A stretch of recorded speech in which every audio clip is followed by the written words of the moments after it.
তো ব্যাপারটা হলো আমি একটা চেয়ার নিয়েছি, চেয়ারটা সবই ঠিক আছে কিন্তু কেনার পর আমরা ইনস্টলেশনের জন্য যে একটা চার্জ করতে হয় সেই চার্জটা করা হয়নি। 200 টাকা বাঁচানোর জন্য আমরা এখন নিজে কি বলে ওই যে এই ছবি দেখে দেখে এই ছবিটা দেখে দেখে আমরা এখন বানাচ্ছি। 200 টাকা বাঁচানোর জন্য কত কীর্তি করতে হয় সেটাই দেখাচ্ছি। পঞ্চায়েত সিজন 4 এর জন্য তৈরি করা হচ্ছে। এই মালটা উঁচু হয় নাকি রে?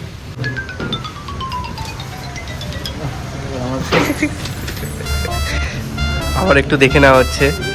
স্টেপ 2 আমাদের কমপ্লিট, এবার আছে স্টেপ 3। স্টেপ 3-তে আমাদের গ্যাস লিকটা বসাতে হবে। কি করতে হবে? চাকার উপরে এই মালটা বসাতে হবে। সকার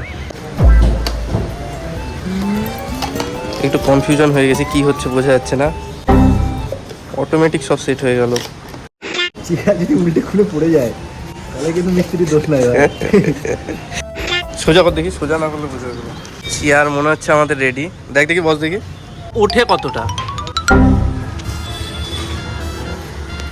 এখন ওই চুল কাটার জন্য যে সেলুনে থাকে না ওটা লাগানো হচ্ছে, যাতে দাড়ি কাটতে আর চুল কাটতে সুবিধা হয়।